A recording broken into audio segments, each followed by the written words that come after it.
সুখবর, আপনি বাবা হতে চলেছেন। সুমনা, আজ থেকে তুমি কোনো কাজ করবে না, ঘরের সমস্ত কাজ করে দিয়ে আমি অফিসে যাব, আর ভালো ভালো ফল মিষ্টি আনবো, তুমি খাবে। দাদা, কিরে বোন, পেটে বাচ্চা নিয়ে তুই স্বামীর বাড়ি থেকে চলে আসলি কেন? স্বামী আমাকে মেরে ঘর থেকে। ঠিক আছে, তোকে আর যেতে হবে না, তোর বৌদি মা হতে চলেছে, ঘরের কোনো কাজ করতে পারবে না, তুই ঘরের সব কাজ করবি আর তোর বৌদিকে লক্ষ্য রাখবি। আমি অফিসে যাচ্ছি। ঠাকুরজি, আমার পায়খানা জলটা একটু তুলে দাও তো। বোন, ভালো করে ঘর মোচ। সুমনা, তোমার কি হলো? তোমার তো সবে 4 মাস। হ্যালো ডক্টর, এর অবস্থা তো বেশি সিরিয়াস। ডাক্তারবাবু তাড়াতাড়ি আসুন, আমার স্ত্রীকে একটু দেখুন।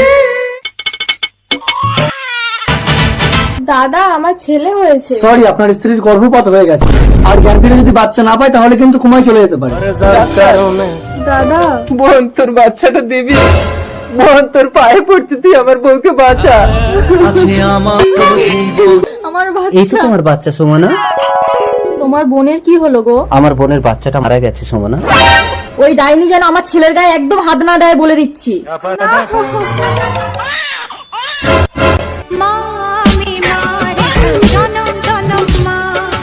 এই ডাইনি, তোকে একদিন বলেছি না আমার বাচ্চার গায়ে হাত দিবি না, দে।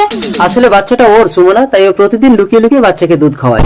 অসম্ভব। সম্ভব, ডাক্তারি শাস্ত্রের মধ্যে 4 মাসে কারো বাচ্চা হয় না। সন্তান নিয়ে স্বামীর ঘরে চলে যাব। আমার ছেলে। চলো মায়া। বলো বাবা, তুমি আমার কোন মেয়েকে বিয়ে করে ঘর জামাই থাকবে? বড় মেয়ে মোহিনী লেখাপড়া জানে না, কিন্তু ঘরের সব কাজ জানে, আর ছোট মেয়ে লিজা শিক্ষিত, সরকারি চাকরি করে। আচ্ছা, তোমরা দুজন আমার জন্য একটু খাবার জল আনো তো। আমি তোমার জন্য রূপোর কলসিতে জল এনেছি প্রিয়। আমি তোমার জন্য মাটির কলসিতে জল এনেছি না। তোমার জল তো গরম লিজা, দেখি তুমি জল পান করাও তো। তোমার মাটির কলসির ঠান্ডা জল খেয়ে আমার প্রাণটা জুড়িয়ে গেল। লিজা, কাঁদিস না লিজা, আমি তো মায়ের মতো। মিথ্যে, তুমি পারবে তোমার বরের প্রথম সোহাগ রাতটা আমাকে দিতে? মোহিনী, দেখি লিজা তুমি। প্রিয়, একবারের জন্য অন্তত আমার কাছে এসো। অসম্ভব। প্রিয়, মোহিনী, মা তুই এ কি করলি? তুমি লিজাকে বিয়ে করে নিও না। না,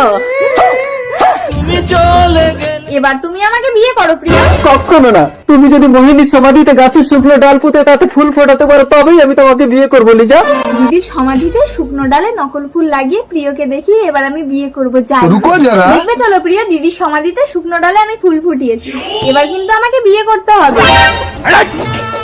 ফুলগুলো গেল কোথায়? আবার নকল ফুল লাগিয়ে আড়াল থেকে লুকিয়ে দেখবো কে আমার ফুলগুলো নিয়ে যায়। এই, তুমি তাহলে প্রতিদিন আমার ফুলগুলো ফিনিশ করে দাও কেন? তোমার জন্যই প্রিয় আমাকে বিয়ে করছে না। কারণ আমি তোমাকে বিয়ে করতে চাই লিজা।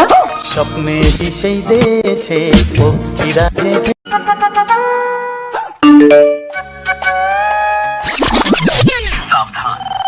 চোর, চোর, চোর, চোর।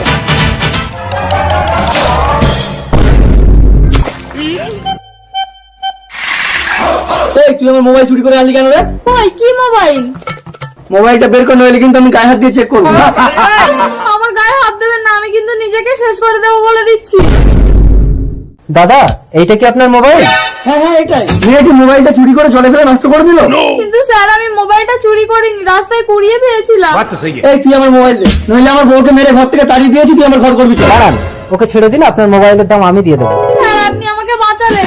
একদিন হয়তো তুমিও আমাকে বাঁচিয়ে দেবে। কয়েক বছর পর। ডাক্তার ম্যাডাম, আমার বাবা খুব অসুস্থ, অনেক টাকা লাগবে বলে চিকিৎসা করতে পারছি না। মাস্টার মশাই, একদিন আপনি আমাকে বাঁচিয়েছিলেন, আজ বিনামূল্যে চিকিৎসা করে আমি আপনাকে বাঁচাবো। আমার ছেলেটার একটা বৌমা হলে আমাকে সব সময় সেবা করলে আমি সুস্থ হয়ে যাব মা। ঠিক আছে স্যার, আমি আপনার ছেলেকে বিয়ে করব। দেখেছেন, দান করলে একদিন ঠিক তার প্রতিদান পাবেন। স্বামীকে আপনি ছেড়ে দিন মালকিন। চাকর চাকরের মতো থাকবি, আমি বাপের বাড়ি যাচ্ছি, দাদা বাবুকে দেখবি। কি হলো মালিনী? মইনাক, তুমি আমার জান। মালকিন, এই চল, দাদা বাবুকে সময় মতো খেতে দিবি। ঠিক আছে, দেরি হয়ে যাচ্ছে, তাড়াতাড়ি যাও মালিনী। আসি। মালকিনকে বলে দিন। এই চাকর, মালকিনের চামচা, চুপচাপ থাকবি। এর কথা যদি মালকিনের কাছে বলেছিস তাহলে তোর চাকরি থাকবে না। কেমন ডার্লিং? দাদা, ফোনটা একটু দিন, একটা কল করবো। হ্যালো মালকিন। এই দাঁড়াও দাঁড়াও, হ্যালো। দাদা বাবু এক্ষুনি ওই মেয়েটাকে নিয়ে রেস্টুরেন্টে ঢুকেছে। ঠিক আছে, আমি আসছি। যদি তোর কথা মিথ্যে হয় তাহলে কিন্তু তোর চাকরি আর থাকবে না রঘু। ঠিক আছে মালকিন, আপনি তাড়াতাড়ি আসুন। মালকিন, তাড়াতাড়ি চলুন, দেখবেন। কই, কোথায়? ব্যাপার মালিনী, ঘুরে আসলে কেন? মালিকের নামে মিথ্যে কথা। সত্যি বলছি মালকিন, আমি নিজে চোখে দেখেছি। কিছু মনে করো না মৈনাক, রঘু বললো তাই আমি দেখতে এলাম। না না মালকিন, বিশ্বাস করুন। একদম আমাদের বাড়িতে কাজে যাবি না, স্বামী স্ত্রীতে ঝগড়া বাঁধানো। ওর কথা ছাড়া তো, তুমি নিশ্চিন্তে যাও। এসো তুমি এই তো। এই চাকর, তোর চাকরি আর নেই, চলো ডার্লিং। মালিনী, कबूतर से मुझे देख ले छत। এ ভাই, ওই মেয়েটার ফোন নাম্বার পাওয়া যাবে তোর কাছে? না না, খারাপ কাজ করবো না। আরে টাকা দেবো, এই দেখ 500 টাকার কড়কড়ে নোট। 500 টাকা ঠিক আছে, এই নাও, এতে ওর ফেসবুক আর ইউটিউব চ্যানেলের নাম লেখা আছে। আরে এতে তো তোর ছবি, ওর নাম্বার কই? হবে না, ও আমার বউ, চ্যানেলটা সাবস্ক্রাইব করে দিও। দাদা ওই ফোনটা দিন। ঠিক আছে, দিচ্ছি। এই দিন দাদা। না না, ভাল লাগছে না, আসি। रुको जा